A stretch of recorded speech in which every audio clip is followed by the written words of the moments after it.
sandals and sunshine in our hair. I can't think of anything that's any nicer anywhere. There with my sweetheart, how happy we will be. On the Big Dipper by the Bay of Monterey. In Santa Cruz, down on the boardwalk by the sea.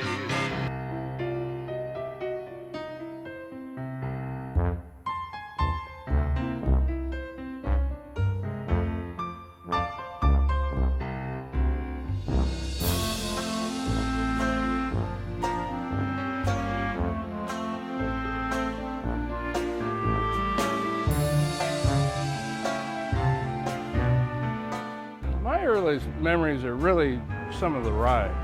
There used to be a train that went on the outside of the walk here. When I was real little, you could only ride that, the merry-go-round, the boat ride. Giant Dipper. Oh man, that was fun. Incredible. Got up to the top and I scrunched clear down as far down in the seat as I possibly could. During Easter time, the Seaside Company would bury cans the night before Easter, and then all the kids in town would come around and they would dig the cans up the next day. And if you got one of the lucky cans, it had a 25-cent piece. The fourth generation Santa Cruz native, and I just remember the boardwalk as being home away from home. Everybody hung out here. This is where all the guys came to meet the girls. Yeah, we played skee roll. We played skee ball. I have probably, if I would dig around my house, I have hundreds of tickets of skee roll that I never cashed in. It's a great place to do a show because it's got that real free feeling, you know, right on the beach and the summer air, the roller coaster going by, and the smells. It's a mixture of hot dogs and corn dogs and cotton candy and We'd go down there probably maybe once a week, go out on the speedboat ride. Heidi-ho, and away they go! Long, fast, safe, seagoing speedboat rides, going right out at the end of the pleasure pier. My brother was a photographer with the Centennial, and he'd always come here for the Miss California beauty pageant. It packed the beach. There was a bunch of nice-looking ladies running around, you know. Well, there's very few venues left like this. You know, it's a unique thing. It has the spirit of another age, doesn't it? So you come and you feel like for the time that you're on stage, that you're in another generation. To me, that's Americana. Winter at the Santa Cruz Beach Boardwalk. The beach is strewn with remnants of winter storms.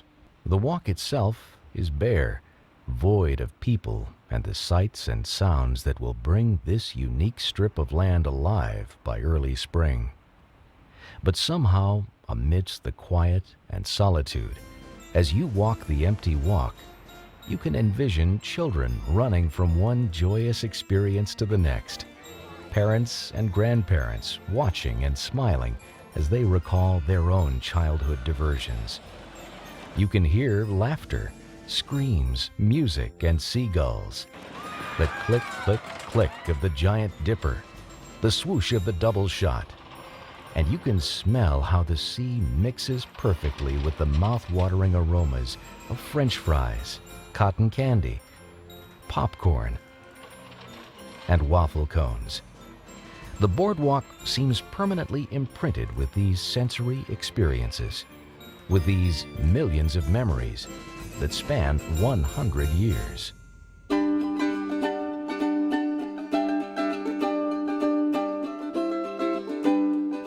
I remember the old water boats, the midget speed boats that were way down by the river end of the boardwalk. I remember riding those. going in the cave train with my dad and being really afraid because we're going through this tunnel, and you just felt, it was so disconcerting, you know. It's like, oh, we're going back in time, and I'm thinking, am I really going back in time? You know, when you're like a 5-year-old, you think, this is really happening. My mother had a favorite tree where she would park next to on Beach Street, and then we'd spend 2 or 3 hours every day. She'd take us down there. We all went in the water. The sand sculpture, they had 2 or 3 people down there. One gentleman did people. I remember a place called Ruth's Hamburgers. Oh my goodness, have you heard about them? Oh, they were fabulous. It was the best hamburger. I've never had a hamburger like it again. I don't know what she did. She had magic. I just treasured my moments. at the beach boardwalk.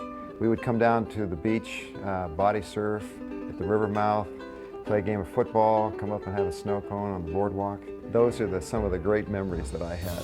There's nothing like being down there early in the morning sometimes when it's not crowded and you can just kind of take a walk around and smell the smell of the ocean and really see the park up close, and just such an entwined part of my life, just who we are.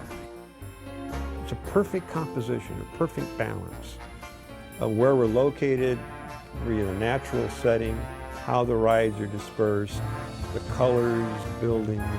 It's really an ideal setting for an amusement park. I think this is one of the great undiscovered local treasures.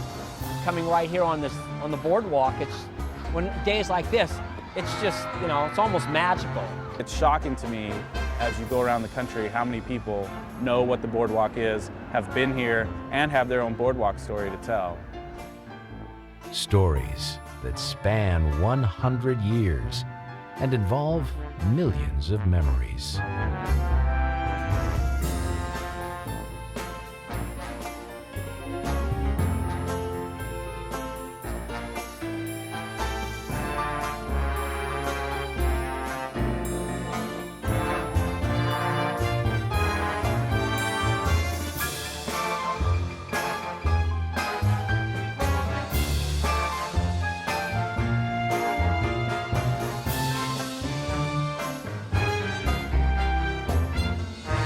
People have really fond memories of the place. They have really wonderful memories of coming here. For generations and generations. I have pictures of my grandmother and my grandfather in 1917 here at the boardwalk.